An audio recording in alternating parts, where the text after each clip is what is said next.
Maripurna Pandhawa sekawan sampun pejah wonten ing kawah Candra Dimuka. Panjenengan ya kebangetan nuruti karo pamuthahe Betari Durga ya.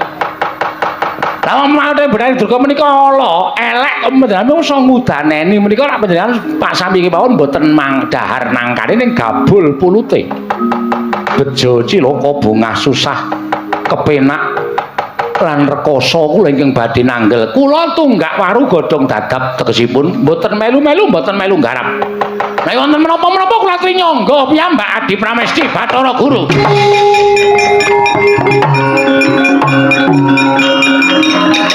Wah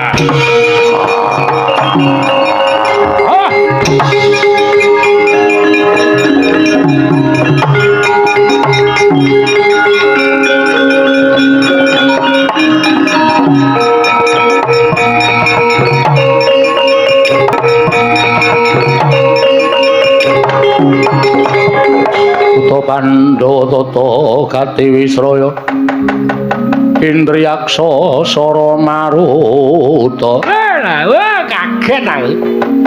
Wah, lah kok ana buta gedene semono mlebu ning Bale Marti Kunda Manik nganti ngrontoke usuk. Pripun Di? Menika sinten Kakang? Aku lho piyambak mboten mangertos. Panjenengan menika kudune luwih pana, luwih cetha. Luwih pertitis nggone nyawang kalian yaksa menika. Lah kok tak takon lho.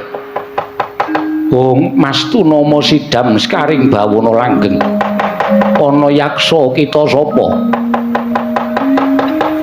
Aranku Dewa Amral Bathara Gulu. Dewa Amral ya. Wigatine apa dene jeneng kita? Teka munggah ning kaewangan wis mangabad-abad uripku ning alam padang. Aku kepengin ninggalo tekaning pati mula ora ana sing iso nyampurnakke lawan patiku.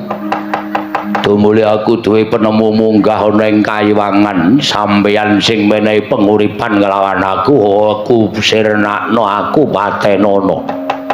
Supaya enggal manjing ana ing kasuwargan uriping Dewa Amral iki wis wareg mangan gempalaning jagat legiasi ning kahanan. Kakang Rada, punapi yaksa menika nyuwun pecah. Pejahi. Apa jare Pandhawa ora lupute dipateni kok. Buta sing kepengin njaluk mati ora dipateni menika. Menika jenenge mboten adil. Nai ngaten kula kedah mejahi dhateng yaksa menika. Wong nyatane njaluk ruwat ya diruwat. Yaksa ana apa? Yen kita kepengin tekaning pati, ulun ingkang bakal nglebur lawan jeneng kita. Ayo aku leburen. Lengko sok baline. Ora iso nglebur karo aku tegese ora pantes dadi dewa ning kayangan aku sing ora trima guntur geni guntur angin. Sirnakno yaksa iki Dewa Amral guntur geni guntur angin.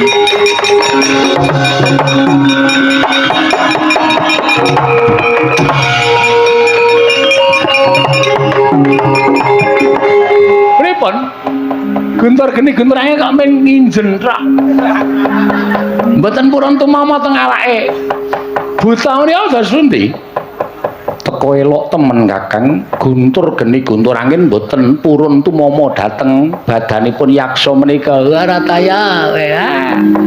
Ayo menika salukaning para kuna sampun badhe nemahi. Sapa sing nandura wahyuning bakal sirna, sapa sing tandurane ala tukule ya ora bakal becik. Sapa sing tandurane becik tukule ya mesti bakal migunani. Lah menika. Panjenengan sampun tumindak mboten prayogi. Tumindak menapa? Nembe kemawon lakon kok takon lho.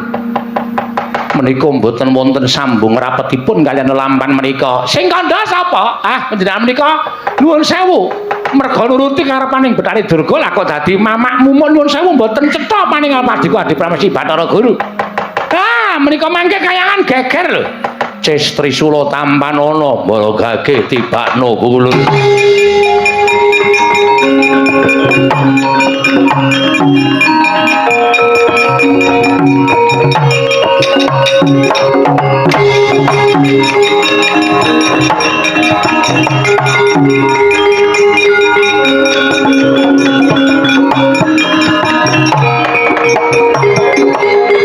Pripun?